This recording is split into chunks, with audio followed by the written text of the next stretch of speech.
High above the Atlantic Ocean, on one of the Canary Islands, a team of pioneering scientists is setting up an experiment that will span the vast scales of the cosmos and could confirm our perception of the universe is an illusion. I'm checking the signals from the cosmic random number generator, and it looks pretty good. They're connecting two of Europe's largest telescopes and attempting to use galaxies billions of light years away to control intricate measurements of tiny particles of light here on Earth. They're testing the existence of perhaps the strangest idea in science: quantum entanglement. Entanglement is this very powerful but strange connection that exists between pairs of particles. The effect is almost magical, as if something here can mysteriously affect something there. Can particles be connected as if they're joined together, even if they're millions of miles apart? Entanglement opens up new venues for communication, for computation, and for understanding the nature of space and time and the beginning of the universe. Einstein rejected the idea, calling it spooky action at a distance. It's so beautiful, but what the heck is behind it? So, is entanglement real? Do we live in Einstein's universe of common sense laws? Or a bizarre quantum reality that allows strange connections across space and time? Will the team prove Einstein right? Moving. Or wrong? Yeah, that's good. We do have a test. We are acquiring data right now.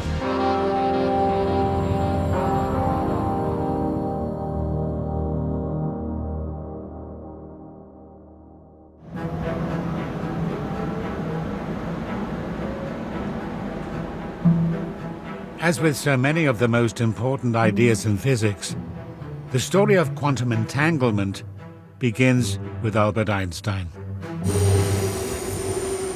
In 1927, he traveled to Brussels to attend a meeting about a new theory that described the microworld of atoms and tiny particles: quantum mechanics. Quantum mechanics is one of those amazing intellectual achievements in human history. For the first time, scientists were able to probe a world that was until then quite invisible to us. Looking at the world at the scale of atoms, 1,000,000 times smaller than the width of a human hair. One way to think about the scales is that if you take an everyday object, like a soccer ball, and you enlarge that soccer ball so that actually you can see the individual atoms, you roughly have to make it the size of the Earth, and then move into that planet. Then you are in the world of atoms and particles. It was the nature of fundamental particles that make up the world we see around us that Einstein had come to Brussels to discuss. And it was here that Einstein entered into a heated debate that would lead to the discovery of quantum entanglement. A concept that will trouble him for the rest of his life. With 2 PhDs from Harvard and now a leading professor at MIT, David Kaiser has studied this dispute and has come to the place where it all began. This is the original Solvay Institute building. Beautiful, grand building. And this is the place back in October 1927 where the 5th Solvay conference was held. This amazing week-long series of discussions on really what the world is made of, on the nature of matter and the new quantum theory. And these steps are the very steps on which this famous group photograph was taken. It's a collection of some of the most brilliant people in the world. Here in the front row, we see Albert Einstein and the great Marie Curie and Max Planck. In the back row, standing the dapper Erwin Schrödinger and these sort of brash 20-year-olds or mid-20s, Werner Heisenberg and Wolfgang Pauli. I had a huge version of this photograph up on the walls, a poster in my college dorm room. My roommates had their favorite bands, and I had the 1927 Solvay conference, which says a lot. This was one of the greatest meetings of minds in history. More than half were or would become Nobel Prize winners. Their experiments were showing that deep inside matter, tiny particles like atoms and their orbiting electrons were not solid little spheres. They seemed fuzzy and undefined. So this group here, these were the folks who had just been plumbing deeper and deeper and deeper to find what they hoped would be a bedrock of what the world is made of. And to their surprise, they found things less and less solid as they dug in. This world was not tiny little bricks that got smaller and smaller. At some point, the bricks gave way to this mush. And what looked like solidity, solidness, in fact, became very confusing and kind of a whole new way of thinking about nature.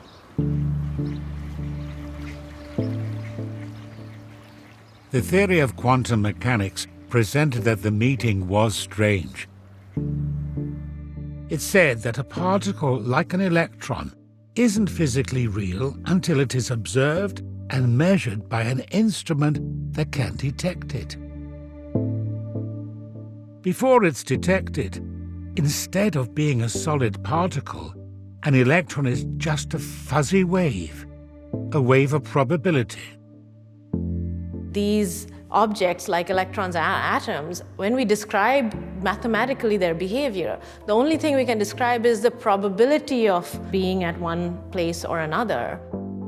It's like a wave of all those different possibilities. It's not that the electron is in one place or the other, we just don't know. It's that the electron really is a combination of every possible place it could be until we look at it. Laws of nature were no longer definite statements about what's going to happen next. They were just statements about probabilities. And Einstein felt, well, that's defeat. You're giving up on the heart of what physics has been, namely to give a complete description of reality. For Einstein, the idea that tiny particles only pop into physical existence when they're observed is akin to magic. He later asked a friend, "Do you really believe the moon is not there when you are not looking at it?" Outside of the formal setting of the conference, Bonsoir.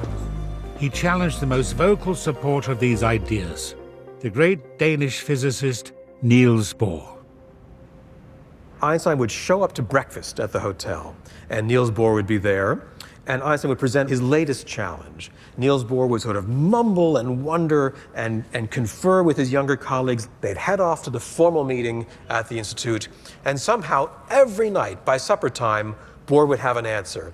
One of the observers said that Einstein was like a jack-in-the-box. Every day he'd pop up with a new challenge, and Bohr would flip this way and that, and then by supper have crushed that one, and it would start all over again.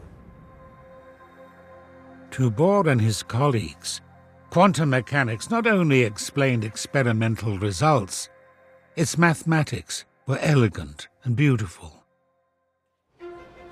And since Einstein hadn't found flaws in their equations, they left the Solvay meeting feeling more confident than ever in their ideas. But Einstein didn't give up. In 1933, Einstein, a Jewish scientist and outspoken pacifist, fled Nazi Germany and took a position at the Institute for Advanced Study near Princeton. He recruited two physicists to help him, Nathan Rosen and Boris Podolsky. And in 1935, at afternoon tea, the three men formulated an idea that would shake the very foundations of quantum theory. They discovered quantum entanglement. Today, Robert Dijkgraaf is the director of the Institute. I think scientific progress is often made in kind of a dialogue. And I think the informal moments are crucial So at the Institute for Advanced Study, we've had tea at 3 o'clock from the very beginning. It was here that a conversation between Einstein and Rosen sparked a powerful idea. Rosen told him he was studying a system of 2 hydrogen atoms and noticed that there were some ways in which these 2 atoms were coupled, even if you move them very far apart. And then apparently Podolsky jumped in and said, well, Professor Einstein, this is very important in your arguments showing that quantum theory is incomplete. So they got this very animated discussion, and what kind of happens still is now you have a bunch of scientists discussing, and at some point someone says, let's write a paper together. So they did. Their paper, known today as EPR, argued that the equations of quantum mechanics predicted an impossible connection between particles, a seemingly magical effect. It would be like having 2 particles, each hidden from view. Looking at one mysteriously causes the other to reveal itself too, with matching properties.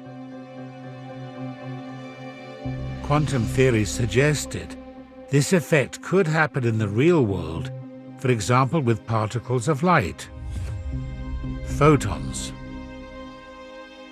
The equations implied that a source of photons could create pairs in such a way that when we measure one, causing it to snap out of its fuzzy state, the other mysteriously snaps out of its own fuzzy state at the same instant, with correlated properties.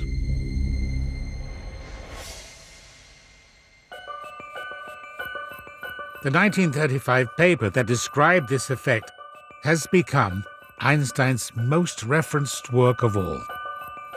It has captivated generations of scientists, including one of the world's leading quantum physicists, Professor Anton Zeilinger.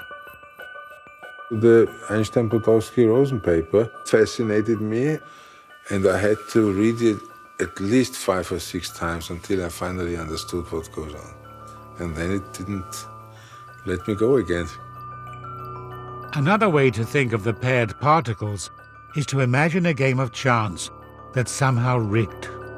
Suppose I had a pair of quantum dice. I put these 2 quantum dice in my little cup, throw them.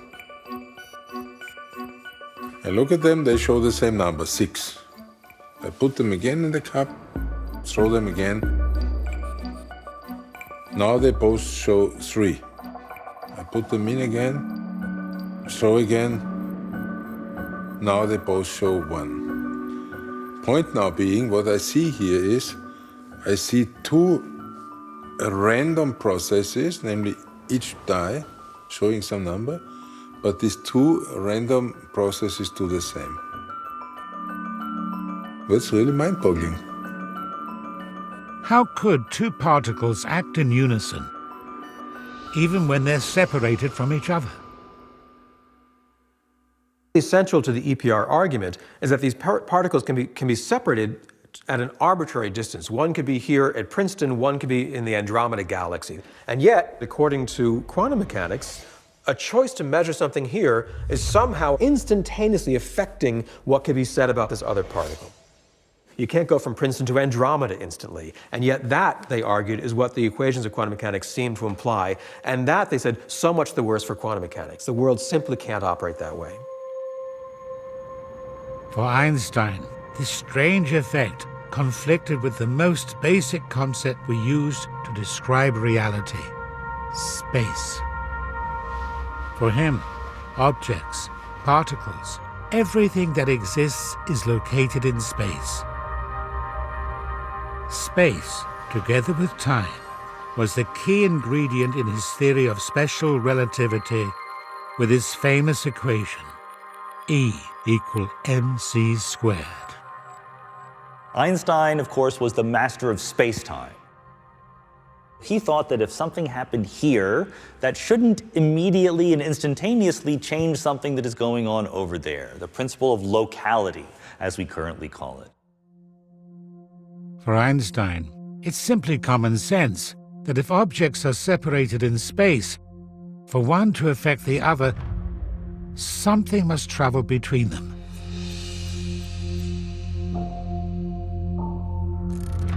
And that traveling takes time.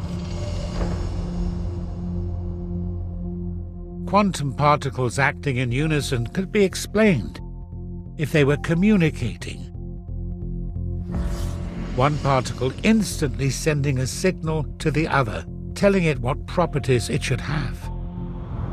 But that would require a signal traveling faster than the speed of light, something Einstein's theory of special relativity had proven impossible. And it would mean the particles were fuzzy and undefined until the moment they were observed. Instead, Einstein thought the particles should be real all along.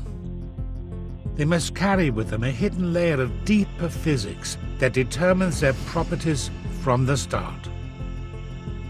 Almost the way that magic tricks, while appearing mysterious, have a hidden explanation. But this hidden physics was missing from quantum mechanics. So, Einstein, Podolsky and Rosen argued that the theory was incomplete. Podolsky was very enthusiastic about this project. In fact, he was so enthusiastic that he ran to the New York Times and told them the news. So Einstein read in the newspaper that he has proven quantum theory is incomplete and possibly wrong, and he was very much upset by that. So he writes a letter to the editor saying this is not the way one should communicate in physics, and he was really upset with Podolsky, and apparently he didn't speak to him anymore. When Niels Bohr heard of Einstein's paper, he wrote an obscure response, arguing that one particle could instantly influence another. This seemingly impossible phenomenon became known as quantum entanglement. But Einstein dismissed it as spooky action at a distance. No one can think of an experiment to test whether Einstein or Bohr was correct. But that didn't stop physicists and engineers from making use of quantum mechanics in the lab. In the 30s and 40s, the debate around the EPR paper sort of dies down, but quantum theory actually takes off. The mathematics leads to all kinds of amazing developments. The equations of quantum mechanics accurately predict the behavior of atoms and tiny particles, enabling the scientists of the Manhattan Project to develop the bomb. And in the years after the Second World War, researchers at Bell Labs in New Jersey used quantum theory to develop the first lasers. In our laboratories, men experiment with a light once undreamed of in the natural world. And build small devices that could control the flow of electricity, transistors. It's destined to play a vital role in your future, your electronic future. Transistors became the building blocks of the burgeoning field of electronics. Computers, disk drives, the entire digital revolution soon followed, all made possible by the equations of quantum theory. Yet Einstein's questions about entanglement and what it implied about the incompleteness of quantum mechanics remained unanswered until the 1960s, when a physicist from Northern Ireland made a remarkable breakthrough, John Bell. Bell was a very talented young physics student, but he quickly grew dissatisfied with what he considered almost a kind of dishonesty among his teachers. Bell insisted that Einstein's questions about quantum mechanics had not been addressed. He got into shouting matches with his professors. Don't tell us that Bohr solved all the problems. This really deserves further thought. Quantum mechanics has been fantastically successful, so it is a very intriguing situation that at the foundation of all that impressive success there are these great doubts. It's a very strange thing that ever since the 1930s, the idea of sitting and thinking hard about the foundations of quantum mechanics has been disreputable among professional physicists. When people tried to do that, they were kicked out of physics departments. And so for someone like Bell, he needed to have a day job doing ordinary particle physics. But at night, hidden away, he could do work on the foundations of quantum mechanics. Bell became a leading particle physicist at CERN in Geneva, but he continued to explore the debate between Einstein and Bohr. And in 1964, he published an astonishing paper. Bell proved that Bohr's and Einstein's ideas made different predictions. If you could randomly perform one of two possible measurements on each particle and check how often the results lined up, the answer would reveal whether we lived in Einstein's world, a world that followed common sense laws, or Bohr's, a world that was deeply strange and allowed spooky quantum connections. We now know with hindsight this was one of the most significant articles in the history of physics, not just the history of 20th century physics, in the history of the field as a whole. But Bell's article appears in this, sort of out-of-the-way journal. In fact, the journal itself folds a few years later. This is not central to the physics community. It's sort of dutifully filed on library shelves and then forgotten. It literally collects dust on the shelf. A few years later, completely by chance, a brilliant experimental physicist stumbled upon Bell's article. I thought this is one of the most amazing papers I had ever read in my whole life. And I kept wondering, well, gee, this is wonderful, but where's the experimental evidence? At the University of California, Berkeley, John Clauser was desperate to put Bell's idea to the test in an experiment. He had a talent for tinkering in the lab and building the parts he needed. I used to rummage around here and scavenge and dumpster dive for old equipment. He knew where to find hidden storage rooms like this, which he could raid to salvage spare parts for his experiments. And this was a power supply for diode lasers. That looks like something I built. Stratton. I wonder if this is my book. I think this may be my old book.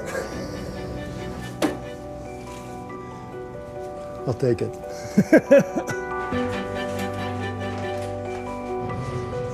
Deep in the basement is John's old laboratory.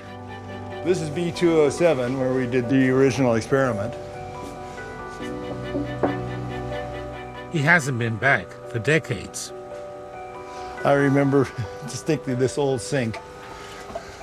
These computers were not yet invented. It was hard work. We spent long hours, weekends, evenings, you name it. We believed, although nobody else did, that it was actually a very significant and important experiment.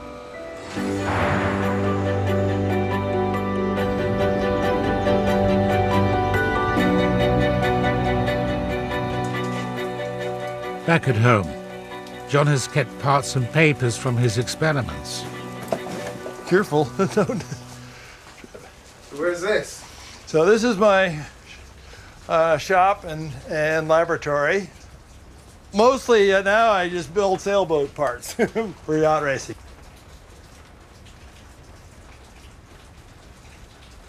Here's a picture of the experiment I did. I had more hair in those days. Here's another picture. This is Stu Friedman, worked on it with me. Two entangled photons would go out in opposite directions through lenses into the polarizers. That could be, in the simplest case, the lenses in a Polaroid sunglasses. John Clauser and Stuart Friedman constructed the world's first Bell test experiment. They focused a laser onto calcium atoms, creating pairs of photons that the equations of quantum theory suggested should be entangled. They recorded whether or not the photons passed through polarization filters on each side, and checked how often the answers agreed. After thousands of pairs, if the results were more correlated than Einstein's physics predicted, the photons must be spookily entangled. We saw the stronger correlation characteristic of quantum mechanics. We measured it, and that's what we got. The outcome was exactly what Bohr's quantum mechanics predicted. The experiment appeared to show that the spooky connections of quantum entanglement did exist in the natural world. Could it be that the great Albert Einstein was wrong?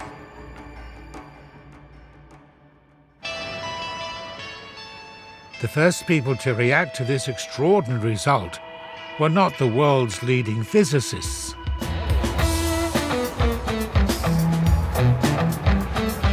Ronald Reagan's definition of a hippie was someone who dresses like Tarzan, has hair like Jane, and smells like cheetah. A small group of free-thinking physicists at the heart of San Francisco's New Age scene got in touch with John. They call themselves the Fundamental Physics Group. They spelled physics with an F. Some members would experiment with psychedelic drugs. I mean, they were kind of in the flow of the kind of hippie scene. And that group was just mesmerized by the question of entanglement. The idea was just to discuss fringe subjects with an open mind, and I thought, sure, that's kind of what I do. They were doing their best to link Eastern mysticism with quantum entanglement. They sold a lot of popular textbooks. There were a lot of followers. Their books became bestsellers, like The Tao of Physics, which highlighted that Eastern philosophy and quantum entanglement both described a deep connectedness of things in the universe. It was the great cosmic oneness.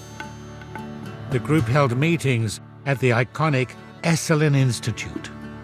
It was a marvelous, beautiful place where they would discuss all of these ideas. It was right on the Pacific coast with the overflow from the hot tubs cascading down the cliffs into the Pacific Ocean. To my knowledge, no useful connections to Eastern mysticism were ever discovered by the group. But it was fun. The Fundamental Physics Group may not have uncovered the secrets of cosmic oneness, but in seeing entanglement as central to physics, they were decades ahead of their time.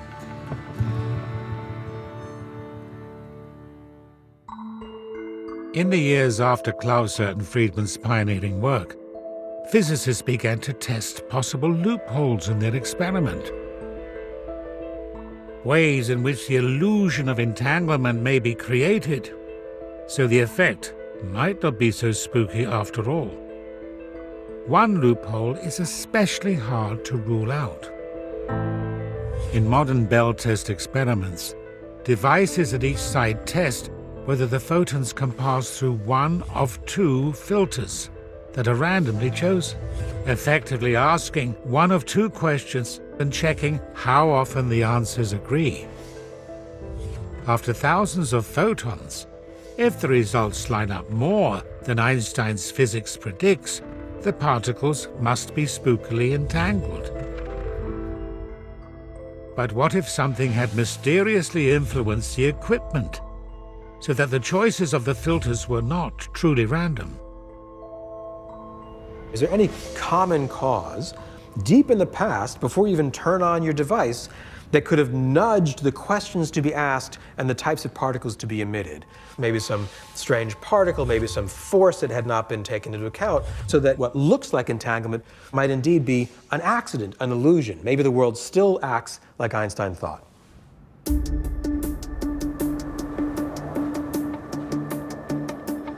It's this loophole that the team of Austrian and American physicists is working to tackle at the High Altitude Observatory on the island of La Palma in the Canaries.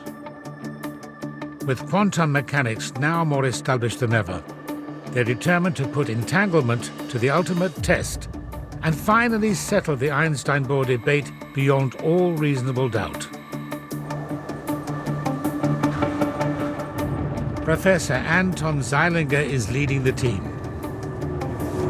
So we are now going up the mountain towards the Roque de los Muchachos.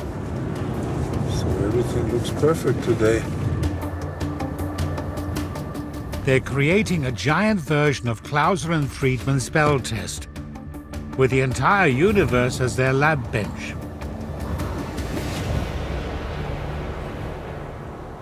In this cosmic bell test, the source of the entangled particles is almost exactly 500 meters from each of the two telescopes. The team must send perfectly timed pairs of photons through the air to each side. At the same time, the telescopes will collect light from two extremely far-off, extremely bright galaxies called quasars.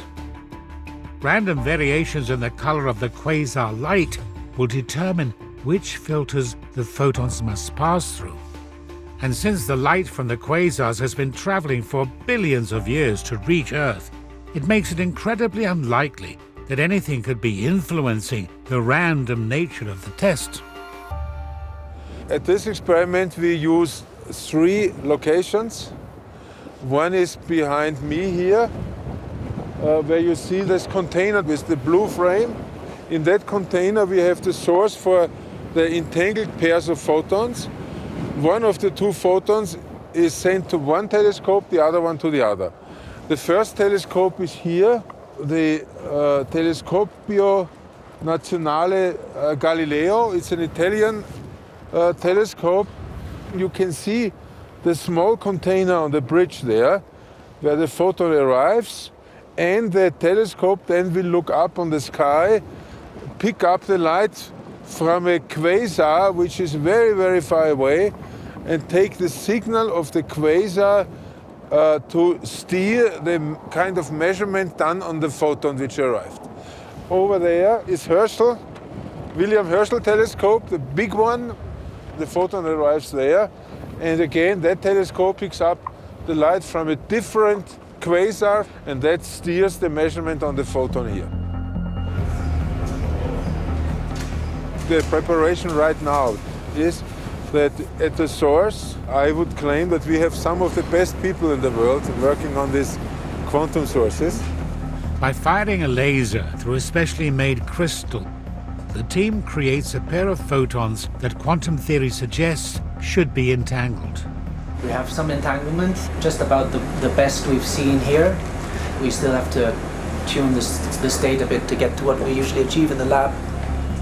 Then the next step, also being done at daylight now, is to try to couple the 2 positions to each other with lasers to make sure that they really see each other and everything works. Fahren wir nach oben und unten, Johnny, okay? Okay. 1, 2, 3, 4, 5. Okay. And also in parallel, they are making big lists of possible quasars. This is our favorite pair of quasars. One of the quasars emitted its light something like 12 billion years ago. And the William Herschel telescope is going to look at a quasar that's coming up from the horizon throughout our 2-hour observation period, getting higher and higher in the sky. Galileo telescope is going to look at this other quasar that's sweeping out on the sky. In the end, it could be running smoothly, or there need to be a couple of decisions made, in an excited state in the last instance.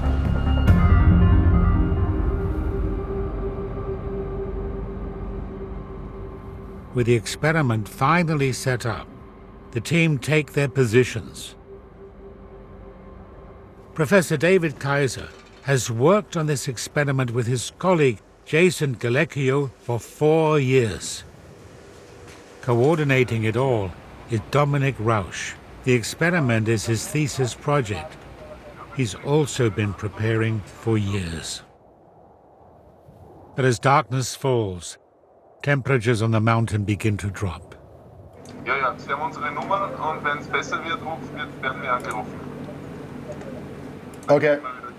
Okay, großartig. Ciao. Okay, there's bad news. They have been told to leave the Wilhelm Herschel because the road will be so dangerous, too dangerous, so they have to go down now. Yeah. The team has been instructed to leave the telescopes. The extreme weather could quickly make their route off the mountain too dangerous. After all the preparation, it's devastating news. Hello guys, we should go down. Yes. There seems to be a serious ice problem in the road. Okay. We'll be called back if things work out, I guess. Happens. Yeah. What can you do?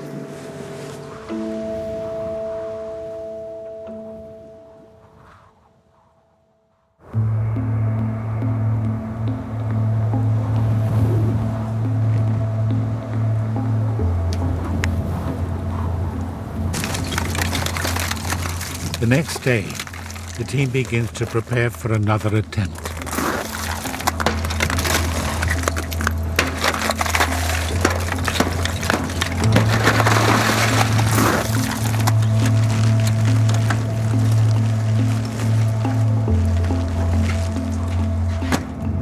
As the sun begins to set and the experiment start time approaches, Johannes Hansteiner checks the equipment hasn't been affected by the weather.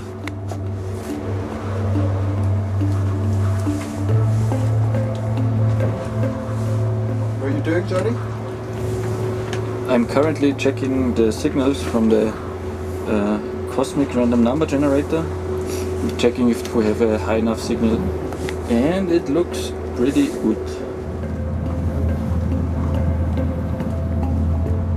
But now, the air is thick with clouds.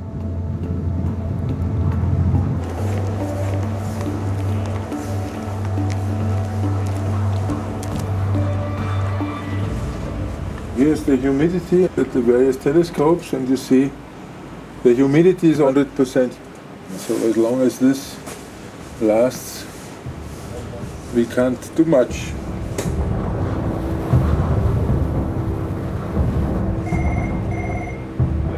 The teams at both telescopes wait. But the clouds don't clear. All the preparation has come to nothing. Time on these huge telescopes is precious, and theirs has run out. This ambitious test of quantum entanglement must wait. Anton Zeilinger was first captivated by the concept of entanglement as a young researcher in the 1980s. I did not go to a single hour at the University of Quantum Mechanics. I learned it all from books. And when I read the books, it was clear that people evaded the question, what does it mean? They pretended everything is clear, but it was not so clear. The mathematics is fantastic. It's so beautiful that one can only regret that not everybody can appreciate it. But what the heck is behind it? Anton began to experiment with entanglement in the lab. As new technologies developed, he was able to perform remarkable quantum trickery. What happens if instead of 2 particles you have 3? Nobody knew. And it was my goal from then on to realize that in the lab. And it took me 10 years until I had that.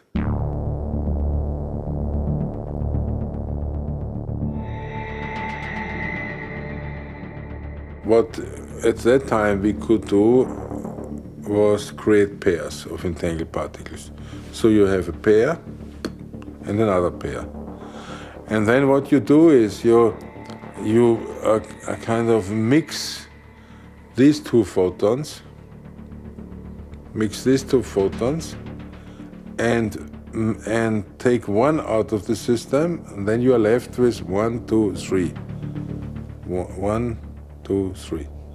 And if you do it right, then this photon doesn't know whether it belongs to this partner or this partner. And that way they all three become entangled.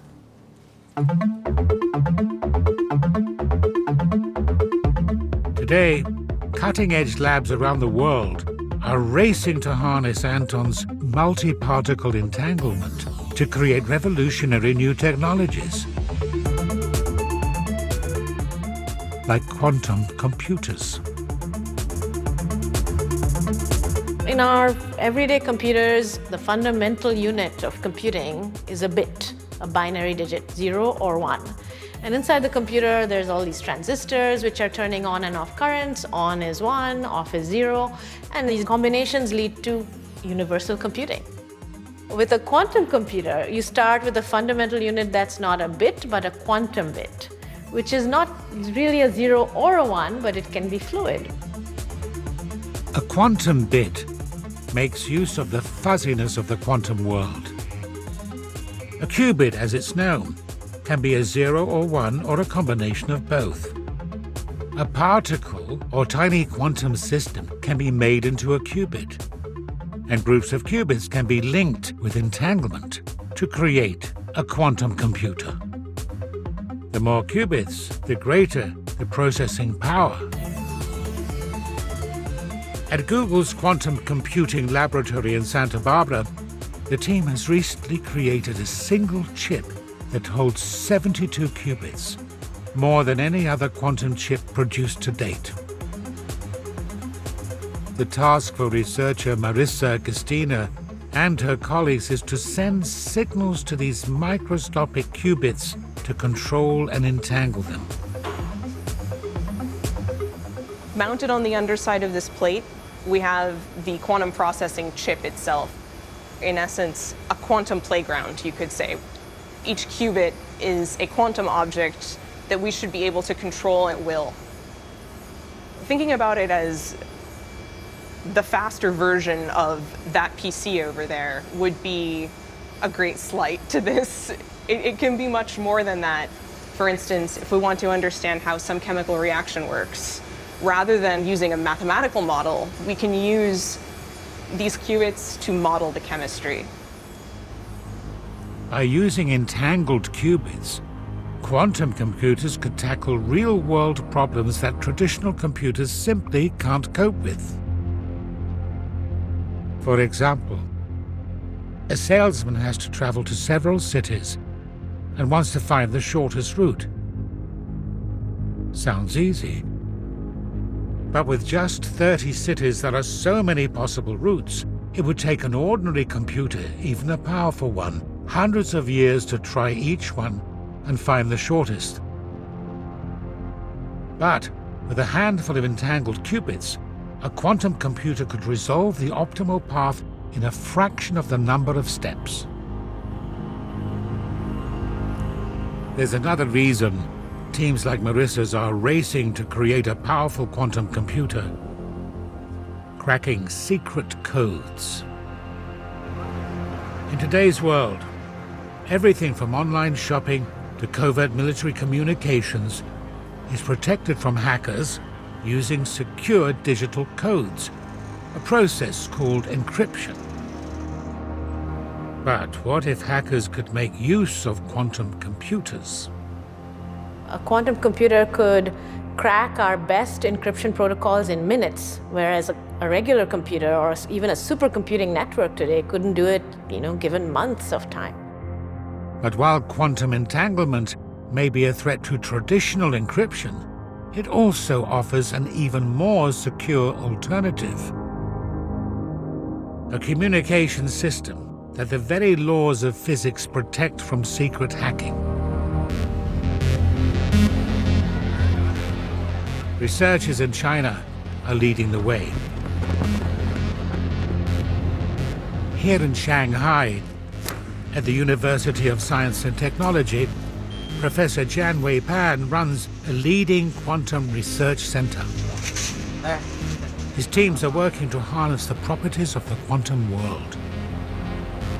They can send secret messages using a stream of photons in a system that instantly detects any attempt to steal the information. including digital phone calls that in theory are impossible to hack into.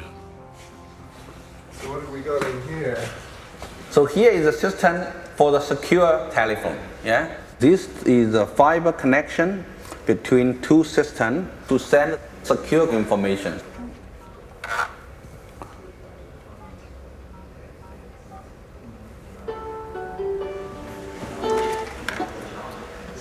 Hello， 哎，这飞虎啊，你这个头可以往下那个一点，对吧？哎，飞虎啊。哎，庞老师。哎，你好啊。You can try. Yeah. You can hear. It's very clear.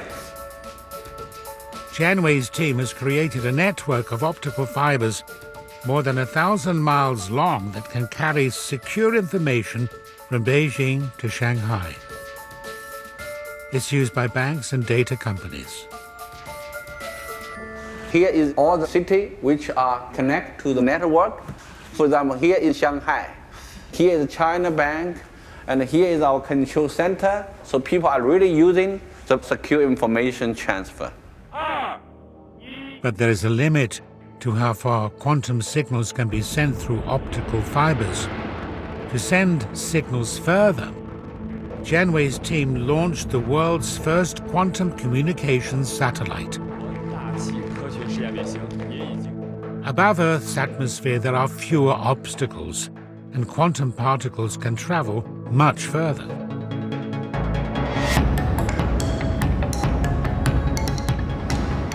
Each night, teams on the ground prepare to track the satellite across the sky. Laser guidance equipment locks onto the satellite to allow signals to be sent and received. The team aims to use this equipment to create a new secure communication system using quantum entanglement. The satellite will send entangled photons to two users. An eavesdropper could intercept one of the entangled photons, measure it, and send on a replacement photon. But it wouldn't be an entangled photon. Its properties wouldn't match, and it would be clear an eavesdropper was on the line. In theory, this technique could be used to create a totally secure global communication network. So the next step is we will have ground station, for example, in Canada and also in Africa and many countries. So we will use our satellite for the global quantum communication. We want to push this technology as far as possible. These are the first steps of a completely unhackable quantum internet of the future, made possible by quantum entanglement. But there's a problem. What if the loophole in our experimental proof of entanglement exists, and spooky action at a distance isn't real after all? It could mean entangled photons are not the path to complete security.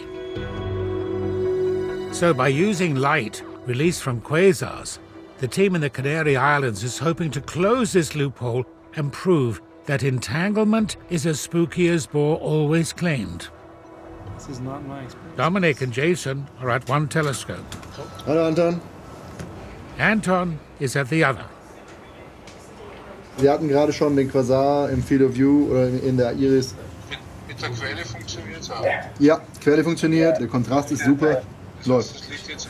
Okay. Ciao.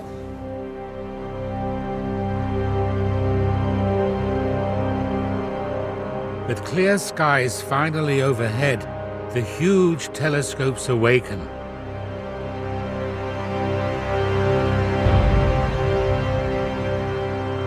Poised to collect light from distant galaxies. Moving. Dominic, is this a Darkon level or is it speed forever? Arrived. Darkon level. Okay, this is good. So we're doing everything at once now. So the guys for the links are setting the state of the entangled photon pair. We try to acquire the quasar. We're just centering it and making the field of view as small as possible to be sure that we only have the quasar. Okay. It's guiding now? Yes, let's wait one more image. Okay. Of this one. All right. Great. Yes. Okay. Ja, ich hab's gehört. looks like 90, let's say 91 to be conservative, of purity. With the telescopes now locked onto two different quasars, the team begins to take readings from their equipment. Red counts 12,000, blue counts 7,000.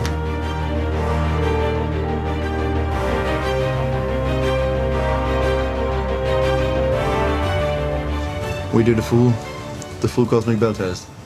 What? Yeah, we're doing a full cosmic bell test. It's working. Light from the quasars is selecting which filters are used to measure the entangled photons. It is exciting. It is. Now we do have a test, but it's not clear what the outcome will be.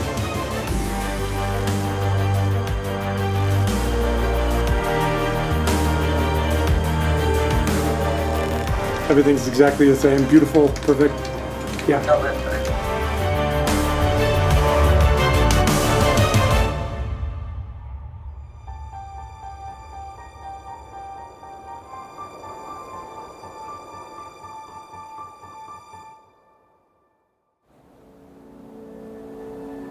2 months later, back in Vienna, the team analyzes the experimental data.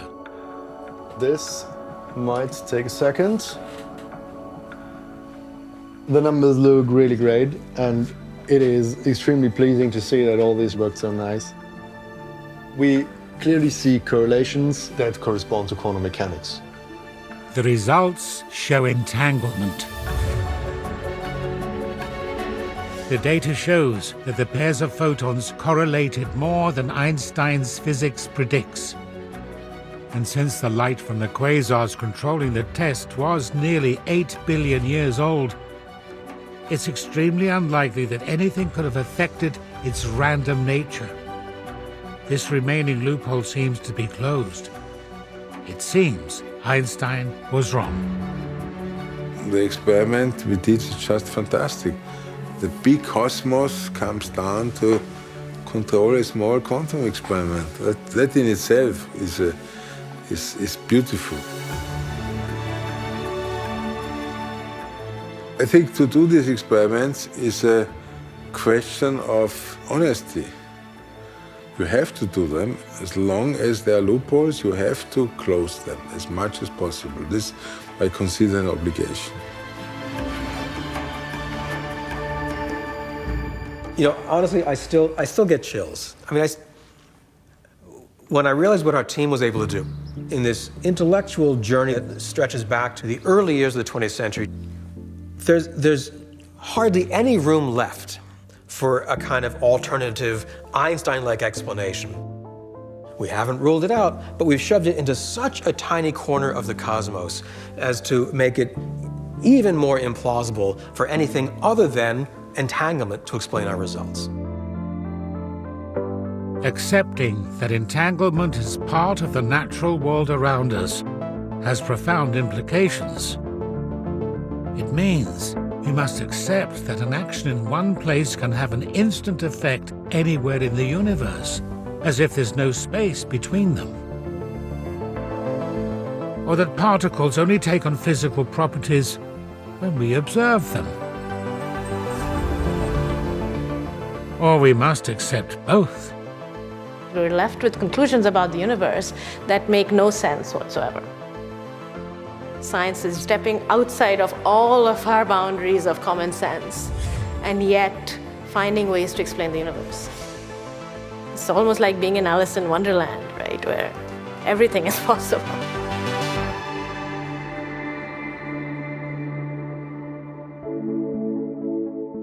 It was first seen as an unwelcome but unavoidable consequence of quantum mechanics.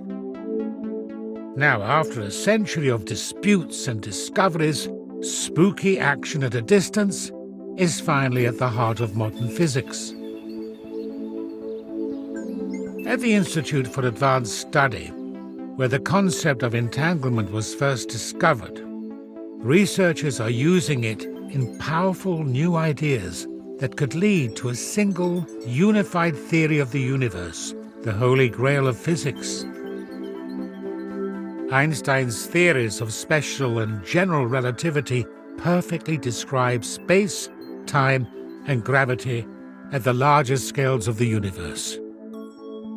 While quantum mechanics perfectly describes the tiniest scales, yet these two theories have never been brought together.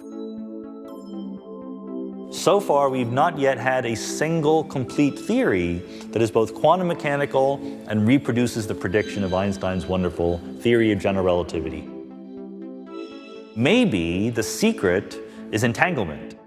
What we are learning these days is that in some sense quantum theory is really the dominant force, and that we might have to give up that what Einstein holds sacred, namely space and time. So he was always thinking, well, we have little pieces of space and time, and out of this we build the whole universe. In a radical theory, known as the holographic universe, space and time are created by entangled quantum particles on a sphere that is infinitely far away. What's happening in space, in some sense, all described in terms of a screen outside here. The ultimate description of reality resides on this screen. Think of it as kind of quantum bits living on that screen. And this, like a movie projector, creates an illusion of the three-dimensional reality that I'm now experiencing. This wild idea may sound far-fetched, but it reveals that mathematically, the space and time we experience every day could be created by the quantum world. Entanglement could be what forms the true fabric of the universe. The most puzzling element of entanglement, that somehow 2 points in space can communicate, becomes less of a problem because space itself has disappeared. In the end, we just have this quantum mechanical world. There is no space anymore. And so in some sense, the paradoxes of entanglement, the EPR paradox, disappears into thin air.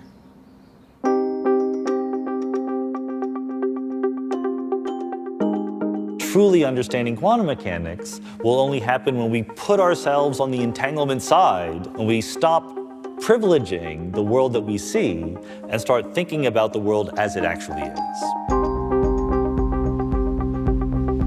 Science has made enormous progress for centuries by sort of breaking complicated systems down into parts. When we come to phenomena like quantum entanglement, that scheme breaks. When it comes to the bedrock of quantum mechanics, the whole is more than the sum of its parts.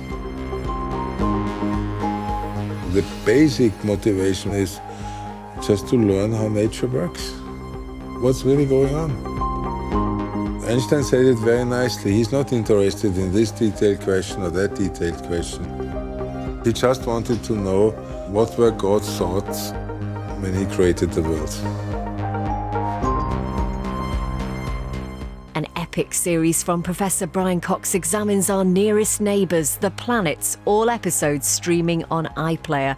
He's headed for Peru, Patagonia and Namibia next on BBC4. Exploring Earth's life cycles, wonders of the universe is next.